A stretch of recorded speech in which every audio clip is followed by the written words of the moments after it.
没有人可以逼得了中国针对稀土来做松手，所以呢，欧盟内部传出有人就开始怒轰荷兰的政府。现在欧洲到底有多慌张？最讽刺的事情是，美国一出手，荷兰就立刻听话了。他只会听美国的话，是这样吗？他只会听美国的话，在这个世界上，他根本就是个走狗。这个跟国家安全什么关系？美国不是跟中国谈好了吗？然后呢，荷兰还是出尔反尔，态度一定要硬起来，也一定要采取反制的措施。谁敢现在帮安氏半导体供货，我就断他的稀土来源。所有的中国的企业不准再接他的单，不准买他的产品。那你觉得他会不会怕到？中国大陆的政府包括了这一次可以说是请国家之力来协助安氏，有一个重点的一个地方可以看出来，就是中国这一次出的狠招，就是它的稀土的，它的关键的杀手锏，怎么样来限制住欧洲的稀土？我们要来看到它最新的出招哦。欧盟的委员他最新已经说了，他说我们给中国已经有2000件的这个稀土申请案，当时是透过这个叫做稀土特别管道和中国建立良好的关系，希望能够申请到，没有想到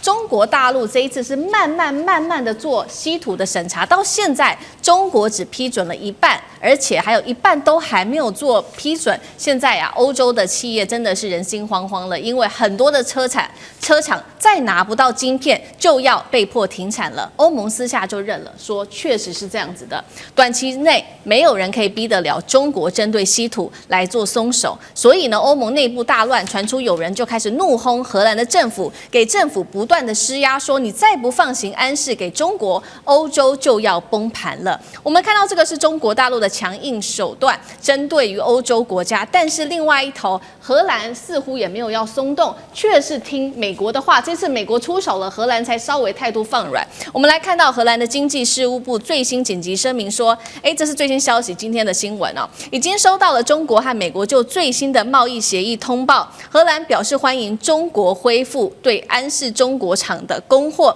金长也说了，中国的供应至欧洲和世界的晶片将会在未来几天之内就会送达给安氏的客户了。所以接下来要请教杨老师怎么判了。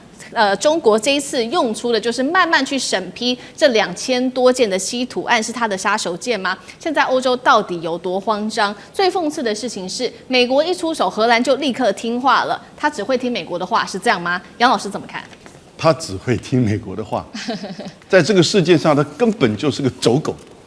其实荷兰我非常替他惋惜。你知道，16世纪的时候，荷兰根本就是世界霸主。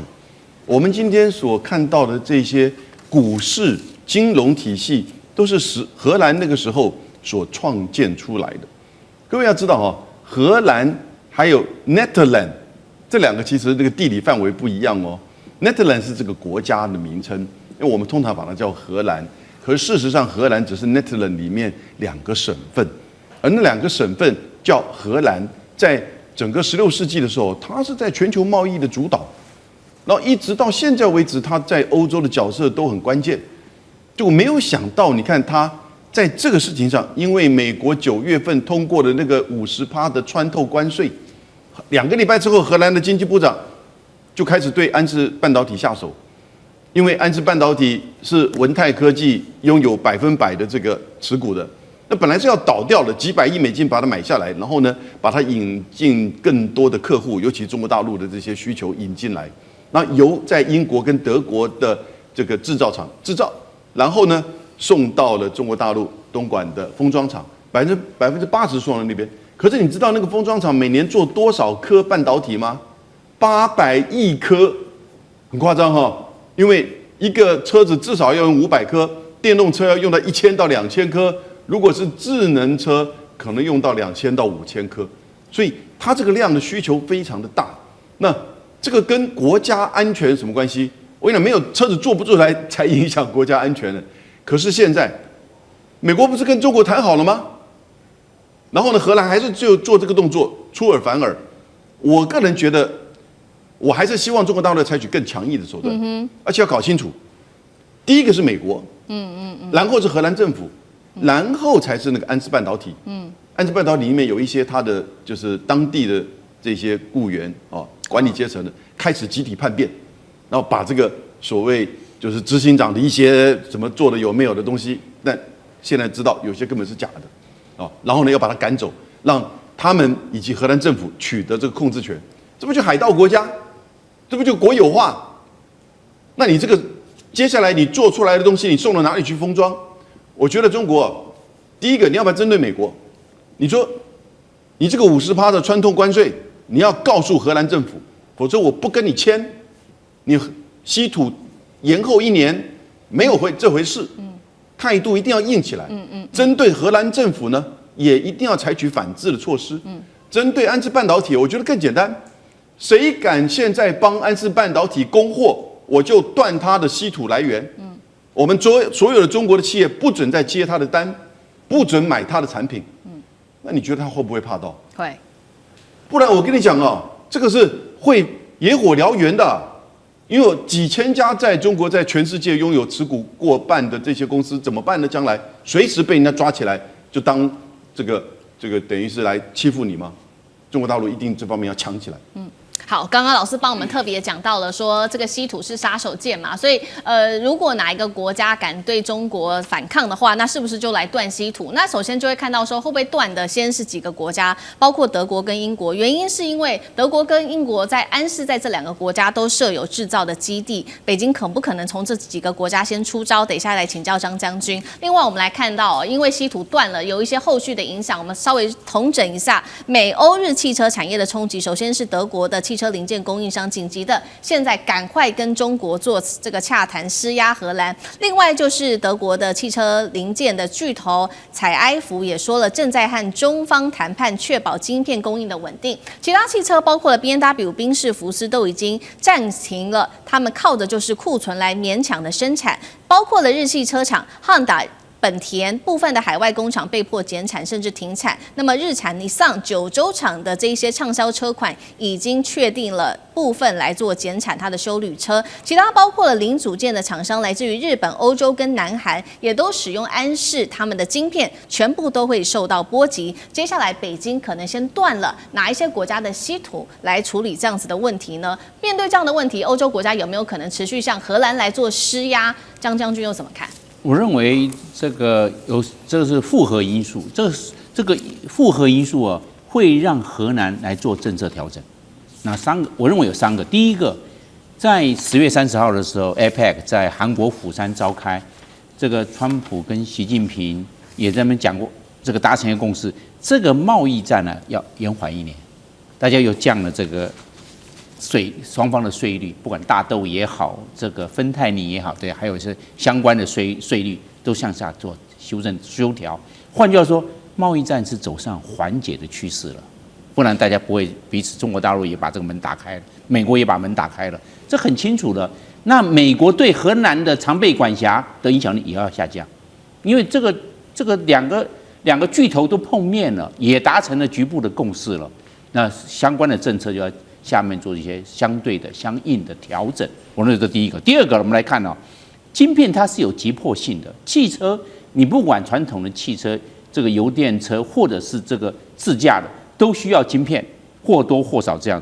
尤其是我们知道这个仪表板也好，还有空调更需要晶片，因为现在越来越精密了。那到现在为止啊，他们还找不到替代来源，所以安氏的这方面的晶片的供应，这个有它的急需。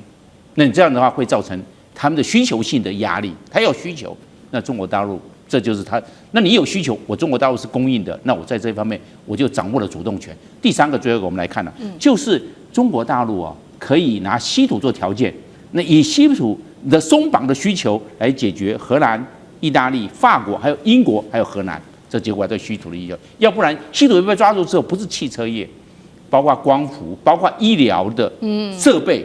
包括医疗设备，也包括了电子产品，都会受影响。那这样的话就牵一发动全身。所以我认为，因为这3重的方面的条件，这个荷兰它会做调整，要不然会不是光影响荷兰，影响到其他周边的国家。11月4号，我们当时才报道说，中荷双方不是签下了这个协议吗？中欧稀土的相关协议。那么这个协议呢，现在却遭到荷兰临阵的翻脸了。原本协议的内容是说，11月7号开始，这个前执行长张学正可以恢复职位。刚刚说了。这个荷兰突然间翻脸了。最新消息，荷兰说了张学正不能再担任执行长，还不止如此哦，他还说依照10月7号当时的法庭裁定，不止他不可以担任执行长，而且还要暂停他担任董事的职务。另外，继续死扣安氏的控制权不放。北京震怒了，他说你这样做是伤害中企的权益，你这样做，我们接下来会展开报复，这个后果是要自负的。节目一开始要请教将军怎么看了荷兰这一步反悔，它是蓄意的还是临阵的反悔？中国接下来如何请国家之力来帮助张学正报复呢？以后其他的国家还敢和荷兰这个海盗国家做生意吗？将军怎么看？我想说这件事情，我们还是要回溯一下整个事情发生的过程哈。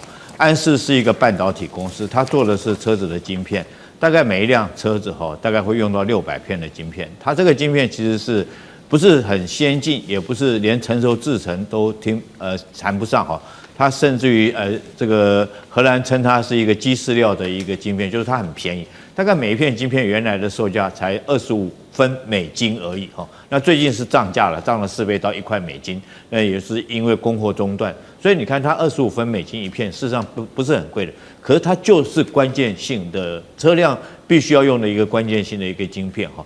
那荷兰的安氏原来做这个晶片，但是由于它经营的不好，所以造成亏损。在这样亏损状况之下，当然有需要外来的资金。这时候文泰文泰这个企业，就是中国的文泰企业，也就是张学正的这种企业公司，就把它陆续把它整个买下来。那这样的话，当然 CEO 应该就是由张学正来担任嘛，董事长，因为他本来就是我出了钱把这家公司买下来。但是这个荷兰完全就是抢夺方式，他借着一个什么理由呢？大家听一下，你觉得这个理由是合理可以去把人家企业抢下来吗？而且不是说是企业把它抢下来，是荷兰政府这个在荷兰政府协助之下把这个安泰抢下来。他用了什么理由？就是说这个你现在这个张学正泄密给他的把这个制造的机密泄露给他自己另外一家公司叫做鼎泰匠心的这家公司泄密过去。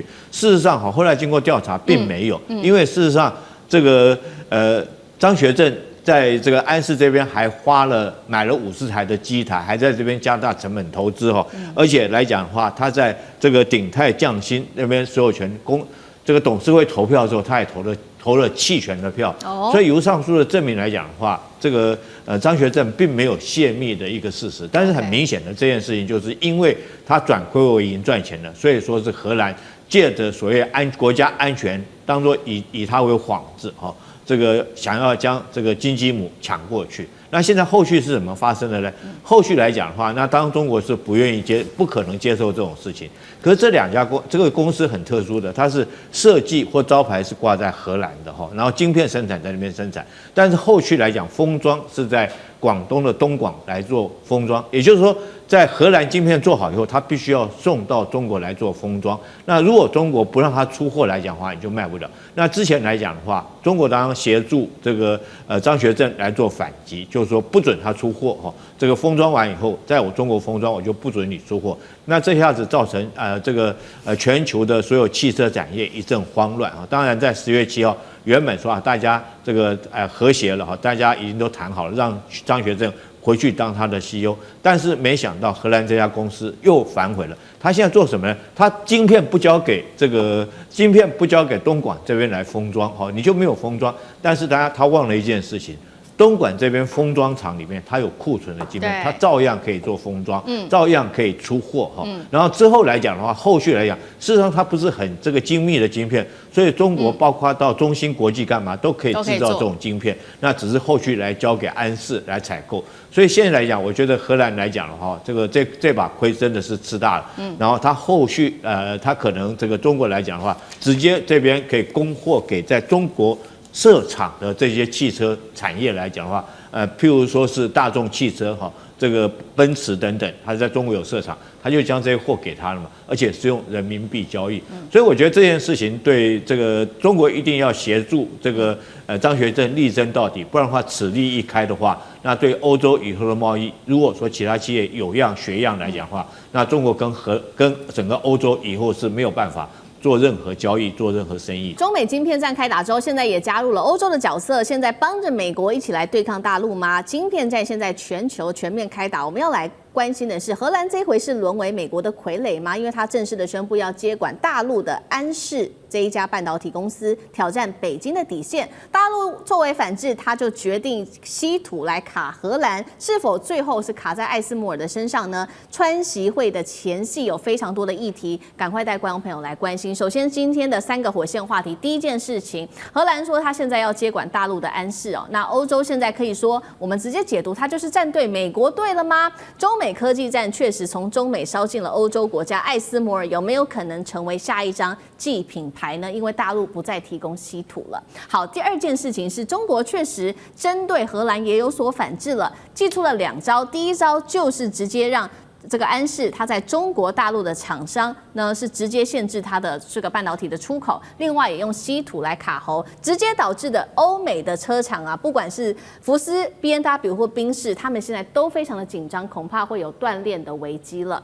这是第2点。第3点，川习会前夕，我们刚刚讲的这个川普在打晶片战之外，还把台湾给拉入了。他说台湾是中国眼中的苹果，台湾会不会接下来也成为川普这一场关税战的重要筹码呢？好，我们来赶快关心的是最新消息，荷兰政府在9月底是正式的呢，说以国家安全风险为理由，强制的直接接管了中国文泰科技旗下的这个安氏半导体。今天就是要来关心这一间公司哦，并且冻结了安氏半导体旗下全球30个的实体资产，并暂时暂停中国籍的执行长的职务。中国大陆听到这个消息之后，非常的愤怒，直接回击，他说痛批你荷兰政府现在直接是把经济给政治化了吧。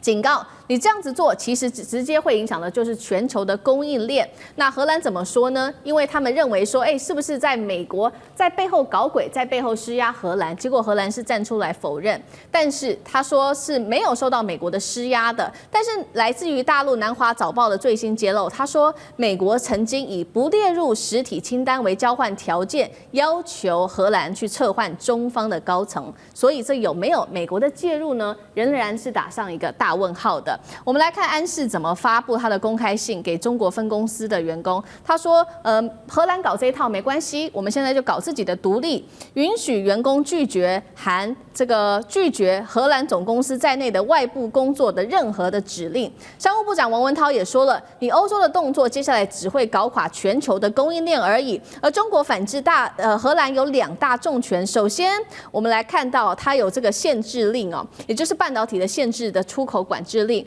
针对安氏的东莞厂改采上4休3，也就是减少工时，也缩减出货全球汽车大厂。结果我们刚刚说了，这几家美欧的车厂直接就受到重击，不管是福斯、BMW 或者是宾士等等。另外，大陆还卡的是荷兰的稀土。最新消息，我们来看到它针对14奈米以下的晶片用稀土开始做逐案审批了，是不是会掐住接下来艾斯摩尔需要用在它的 EUV 光刻机生产的一个重要的元素呢？因为艾斯摩尔现在根据了解哦，它所需要的这个稀土恐怕很快会断裂了，它现在库存顶多就只能再撑3个月而已了。荷兰这次出手是自主的这个欧洲自主防线吗？还是它是美国的科技战的傀儡呢？中美关系的经济战正式把荷兰也拉进来了吗？大师怎么看？对，其实它这个里面就是这个等于说是欧洲国家，尤其是这个荷兰哈，它是追随美国啊，把任何的这些海外投资或者海外市场纳入所谓的安全审核的这个范畴里面。那荷兰事实上的话，大概差不多3年前就通过了一个法令，这个法令啊，事实上就变成就是说任何的并购啊，所谓的并购或者投资案的安全审查法。那这个法它通过以后，它可以回溯，因为事实上当时安氏的母公司也是中国的文泰电子啊，它2019年的时候哈，它花了巨资把那个时候经营不善的这个一个哈，它这个也是一个欧洲的这个应该好像是易泰啊，就是说就是一个晶片公司啊，把它收购了，它收购所占的股权达到79%，是，那就等于说完全控制我这个公司。那把这个公司在在差不多4、5年的营运下来，转亏为盈，转亏为盈，然后呢，业务蒸蒸日上。欧洲的很多大厂，这个福斯汽车、B&W、Vans 都是他的客户。他做的产品主要是车用晶片。那这个车用晶片，说实话，它没有一个晶片是100奈米以下的，都是100奈米、200奈米的，所以它没有什么高科技技术含量。说穿了，你有什么安全？对，说穿了就是说这个公司在你这个欧洲这个生产以后，帮你这个公司开始转亏为盈，那你就开始对这个公司你就觊觎了。那你当时你为什么不去把那个荷兰政府为什么不去把那个当时在亏损中的那个荷兰公司安氏公司的前身把它买下来呢？对，为什么赚了钱你就变成安全有顾虑？而且你高科技的话，你有安全顾虑。你这样子的这种很普通的科技，你有什么好顾虑的？是，所以这就是明白的，就是怎么讲，就是一种野心，然后呢，借着安全之名，事实上在这边讲，在这边掠夺别人的财产。那不过中国他们当时没搞清楚，这个安氏的这个欧洲厂的所有的产品，大部分要送到中国大陆去，怎么送回中国大陆进行封装？对，哎，你的原产品你不封装是没有用的。对，中国大陆很简单，所有对安氏的这种输出全部停止，让你的安氏你就没有产品可卖了。那这一招就逼着荷兰现在好像昨天荷兰的经济部长跟这个中国大陆的这个商务部长已经通电话了。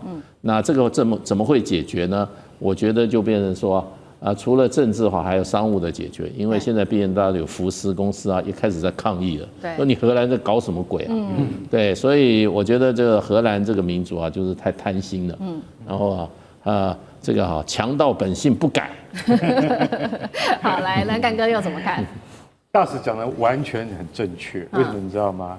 你知道，就说安氏他做的这些，你知道他主要是什么？就是说电动窗方向盘这些开关，这些科技你认为是也蛮高端的，对。但是它在真正的跟国防科技比的话，它更不算不上什么。对，100奈米以上的这种东西，然后不行，为什么？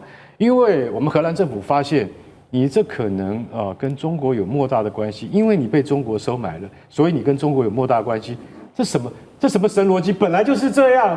我现在是中国帮你把这个公司收买，就是说收购之后，现在这一家公司它是专门做什么？它专门做电子控制元件的，车上的嘛。那现在已经转亏为盈，然后全球70%的供应都靠它。但是要从哪里出货呢？要从东莞的安氏的厂出货，再出货到欧洲去的，是这样的。总公司是远在荷兰这边，对不对？那你知道现在出现什么笑话吗？我讲给你听。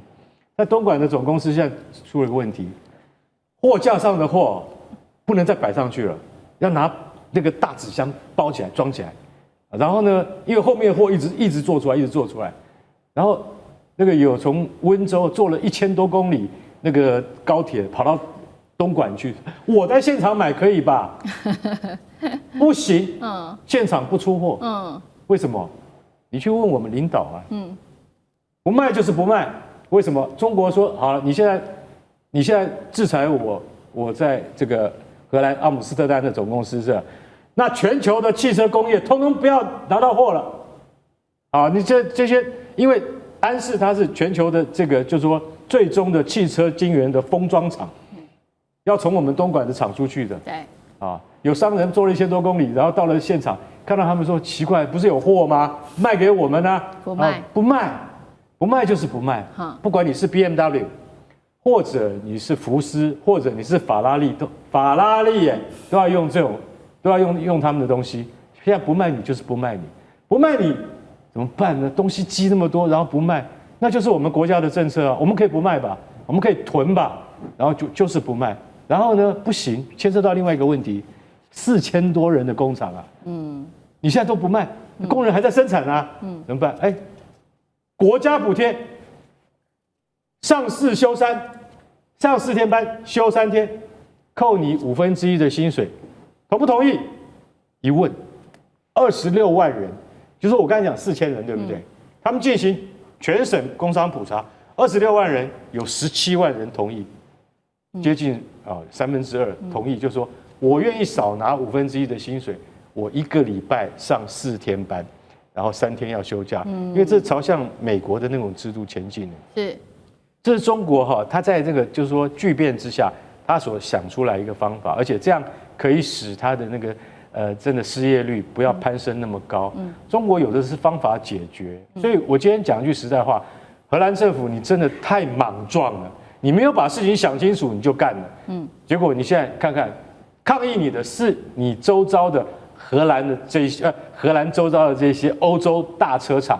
你想想看，他们的影响力会输给你荷兰政府吗？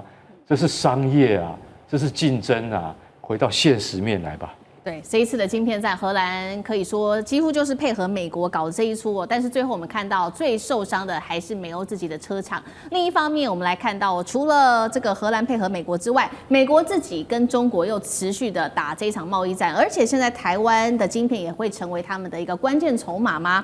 我们来看到最新消息是，川普他接受福斯新闻的最新专访，他也高调的宣称了说，对于这些晶片跟药品寄出高关税的供应链正在快速的回流到美国，他非常的得意哦。他还说呢，台湾的晶片业者已经为我们美国带来了高达20兆美元的经济奇迹。他说台湾是中国眼中的苹果，强调不认为北京会犯台，并且预告月底就会跟习近平来面谈台湾的议题了。就在此刻，我们来看到北京方面也做了一个回应。第一个回应是台湾问题是中国人的事。第二个回应，前美驻中国大使警告台湾是红线，是不可能让步的。舰长怎么看？台湾成为筹码了吗？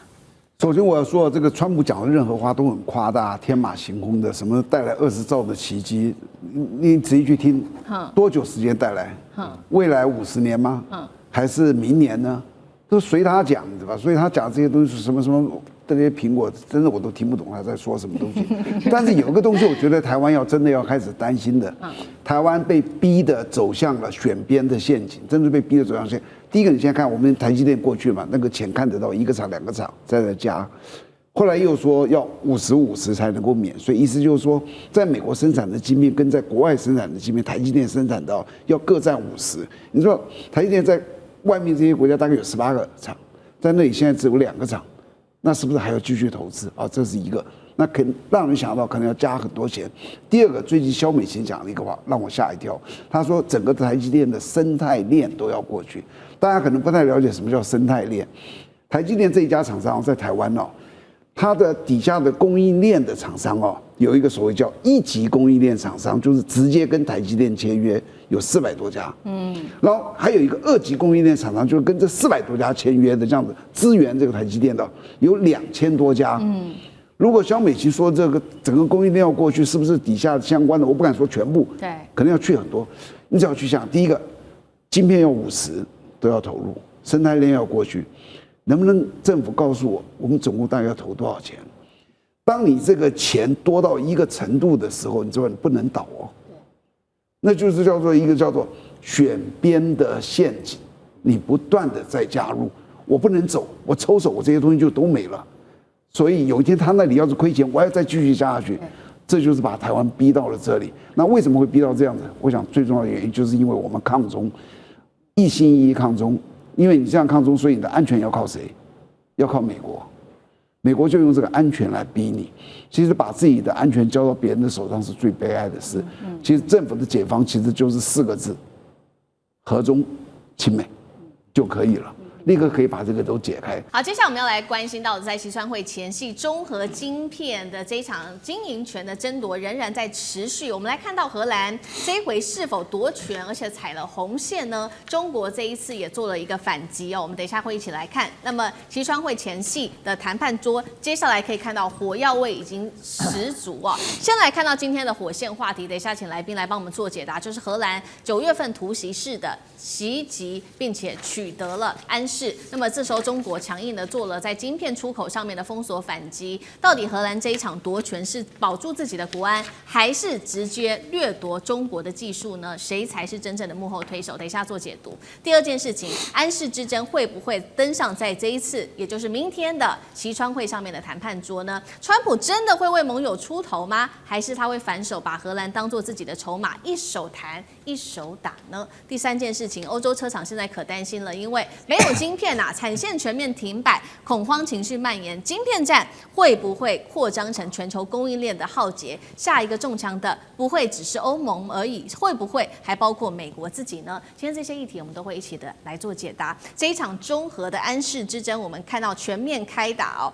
外媒揭露了一个真相，本来荷兰不是说吗？当时他9月份去接管安氏，他的理由是说，因为他认为安氏管理不善，而且还有国安的疑虑。但是现在最新消息来自于外媒的报道，他说真正的导火线是荷兰他们看不下去，是中国制造踩到了欧洲的痛处。为什么这么说呢？因为他说安氏的前执行长张学正计划砍掉40%欧洲的人力，并且要关闭德国慕尼黑的研发中心，甚至把英国曼彻斯特厂的这个设计机密跟设备设定，他希望能够全部转回中国厂，引发了欧洲的恐慌。于是荷兰当时就动用了冷战时期的物资可用法，用国安的理由来强制接管了安氏，也逼退了中国大陆的这一些安氏的高层。节目一开始要来请教委员了，荷兰这一招接管安氏是真的国安议题，还是假掠夺战？委员怎么看？很显然的，荷兰是假借国安之名实行掠夺之实哦。那么我要讲的是说，其实我们看最近这段时间在国际社会上发生的事情哦，从美国到国际社会哦，其实有一个不变的脉络。这个脉络就是美国跟他的盟友小弟们常常做搬石头砸自己脚的事情，有的时候砸到自己脚就算了，还连朋友的脚也砸了哦。那么砸了朋友的脚就算了，有的时候搬的石头太大了，旁边一堆愚蠢的幕僚就跟着一起搬，然后搬一个更大的石头去砸自己的脚。荷兰今天就是干了这件事，他搬了这个石头下来呢，不但砸了他自己的脚，他连整个欧洲的车企的脚全部都砸到了。所以欧洲的许多国家对荷兰做这种蠢事已经强烈的不满了。对，包含德国的这个总理，他也在这个公开表达过说你要讨好美国就算了，你干嘛把我德国拖下水呢？那我们回过头来讲安氏这个事情事实上是这样，荷兰在今年的9月30号，他动用了商品控制法，把安氏强制的接收了，把原本文泰科技的股权从100%降到只有1%嘛。那么其实在他宣布之前是9月29号，美国的工业安全局就已经宣布针对实体清单的出口限制要扩大。文泰科技本来就在美国的这个实体清单之上，可它现在扩大成什么呢？就是你这些科技转投资只要超过50%的，都要一并出口管制。对，所以呢，这等于是美国再一次的用长臂管辖。然后荷兰呢，一方面是自己有危机感，另外一方面是为了要讨好美国，配合美国的政策，然后就开始启动了对安氏的接管的动作。但是原本欧洲打的算盘是什么？安氏当时为什么要跟中国大陆的文泰结合？其实原本欧洲打的算盘是这样。他希望把晶片的设计跟高阶制造留在欧洲，把封装跟测试我送到中国，然后呢，借这样的一个模式打造欧洲自己的这个像车用晶片这些基础晶片的生产线。可是呢，这个没有想到的问题是他自己在生产的过程中，你既然文泰科技掌握了你的安氏半导体100%，我要讲100%的股权这是在多少？2017年的时候。安氏用268亿人民币卖给了文泰科技，文泰科技花了268亿买一家公司，买下来之后，难道他不需要经营这家公司吗？这家公司如果绩效不好，你难道不需要做裁员？你难道不需要做所谓的 relocation 吗？这任何一个经营公司的人都知道的。当你面临到这个人力成本过高，或者是技术有缺乏的时候，你会怎么做？你一定去找人力成本更低的地方，或者技术素质更好的地方来进行生产。而且讲得更直白一点，这家公司就已经人家买下来了，到底干你什么事啊？你既然敢卖给他的时候，就全部都卖给他了。我第一次还听到说，卖了一家公司之后，你还不能动这家公司的厂你不能关这个厂，你不能把这个设备移走，你不能把这些技术拿走。这些技术难道不是登记在当时那268亿的资产里吗？否则人家花268亿买你什么？买你一个安氏的名字吗？所以最奇妙就在这里了。你今天把人家的股权从100%降到1%，那我要请问一下荷兰，你要不要把钱还一下呢？啊，那268亿你给人家拿走了，然后你现在跟人家说你只占1%咯，所以你当然就会导致到中国大陆的全面反击嘛。全面反击倒霉的是谁？倒霉的就是欧洲的车厂啊，因为欧洲的车厂长期以来就是依赖了安氏所生产的车用的这个基础晶片，现在这个一断货，接下来呢，欧洲的几大车厂像 BMW、像 Benz， 他们可能在出货上都会有造成很大的问题了。对，就如委员所带我们看到的，所以现在其实倒霉的就是欧洲的车厂，因为中国大陆当然早就已经祭出反制了，针对荷兰的这一系列的动作。我们看到原本的这个安氏它的运作模式就是确实是在欧洲做研发，然后如委员帮我们提到的，中国完成制造，那大概70%啊，封装测试等等都是在大陆做的。那大陆做完之后再出口到欧洲国家，但是等于说大陆现在把它一刀砍断了。那目前为止，其实截至目前，过去一直运作的方式就是说，主要的这些前段都会在英国、荷兰跟德国这些地方来做研发等等。那总部会设在荷兰，然后后段的部分则是在亚洲进行，不管是在中国或在菲律宾跟马来西亚等等。但是大陆现在等于是把这一切后段都卡死，让它无法出口到欧洲国家去这些晶片，那么影响的就是确实欧洲的车厂之外，还有日韩的车厂。欧洲的车厂现在福斯已经出来说了，晶片库存啊，我们只能再撑下3周而且宝马跟宾士的产线现在也都陷入在瘫痪之中了。另外，他们还要担心的是，现在中国市场根据欧洲的说法，冒出了一堆是安氏相容的零件供应商，但是欧美厂商仍然是不敢买的，原因是安氏已经警告了中国厂的产品我们不会给你保固，也就是说你买的这些零件坏了也不会有人帮你做处理跟维修等等。现在的关键要来看了，西川会有没有可能安氏这个议题上谈判桌来化解中核的危机？卞老师怎么看？这个我先强调一下哈，这个荷兰干了一件蠢事啊，但这个蠢事的话呢是有连锁效应的。所以我这边得到的题目是说，这个北京封锁这个出口，这个生产这个封装的地方是在东莞啊。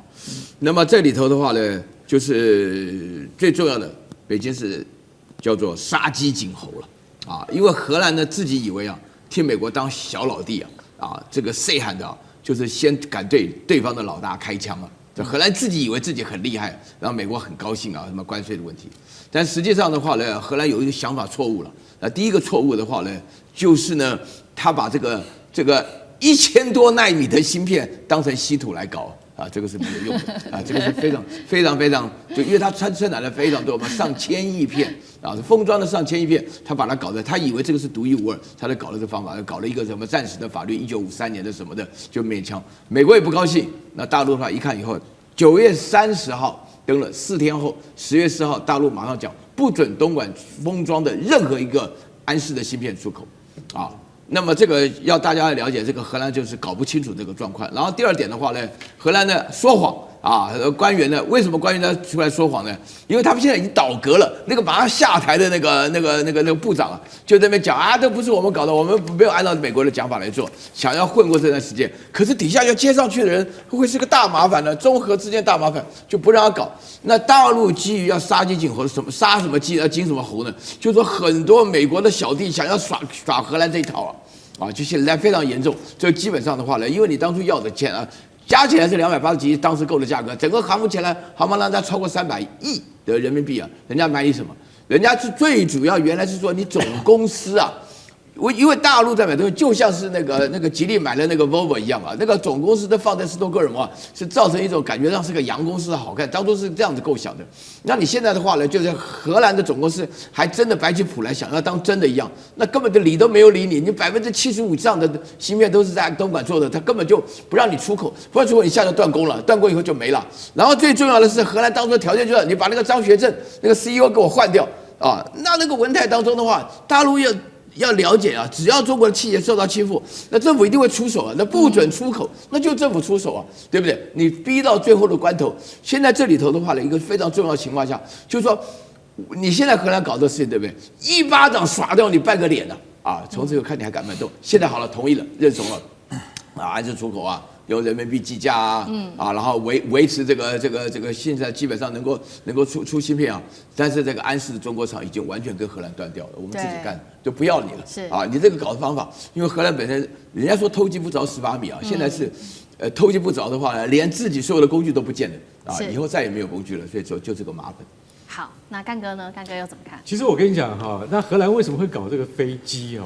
我们真的，你援引了1952年冷战时期的商品工艺法，对不对？你认为有国安疑虑，我一直在思考，它主要出口的是汽车晶片，它跟国安有很大的关系吗？这可能就是我比较不懂的地方。为什么？因为它不是飞机的高阶晶片，或是飞弹的高阶晶片。如果它是这些，就是说这些科技产品的话，那你当然安视它有很大的国安疑虑。那它如果不是那么先进的晶片的话，那为什么政府会发动这样的制裁？会就等于是说，我现在就开始监管你这家公司了。可是问题是，它现在所影响的都是宾士啊、BMW 啊、福斯啊。福斯的库存晶片只剩下3个礼拜了。他说：“我跟你讲，只剩下3个礼拜。3个礼拜一到，我是一部车我也做不出来。那政府你要怎么办？你要怎么帮我们？就算福斯是德国车，现在德国自己本身的沃尔夫斯堡，他说我们已经快做不出来了啦。而且我们沃尔夫斯堡就是做国民车，什么国民车叫高尔夫，高尔夫是什么？大众汽车生产的。那在那个欧洲销售的非常好，为什么？它是主流，它是欧洲人主要拿来代步用的大众的一个品牌。那所以这部车是销售的非常好。现在你像东莞的这个安士的厂，他们现在封测，我跟你讲，他们那80%的货都是从东莞的厂出去的，现在完全不能出去，你怎么办呢？那你说到底会不会影响美国？好，我们现在这样来讲好了。三大封测厂是在哪里？你看意法半导体在哪里？在深圳的福田，英飞凌在马来西亚，那安森美是在菲律宾。那为什么都在海外？大家想一个问题，简单嘛，成本便宜，就是说人工低嘛，人工低他们才会设在海外。就大家看到我们那个图上面，为什么会分别在马来西亚、菲律宾？还有那个深圳，就是因为它的人工，因为什么知道？欧洲完全没有封测厂它只有什么？它只有晶圆厂。那封测这种事情是最后端、最尾端，但是需要很多人力，所以交给了成本比较低的亚洲厂。这样子连成一体的话，你的企业才有利可图嘛。所以是这样。结果现在你现在踩到自己的脚了。荷兰政府，你现在。这个厂在东莞，它现在不出货，造成了在欧洲本土的前3大车厂BMW、Benz 还有福斯都没有办法出货。那我今天讲一句实在话，很快的危机就会到来了。那你荷兰现在怎么办呢？你要像那个委员讲的，把那个股权再还给安士吗？我告诉你，中国大陆没有这么容易低头的。这件事情，我觉得你们私底下。荷兰政府一定要跟北京好好的谈，不然汽车产业马上就面临很寒冷的冬天了。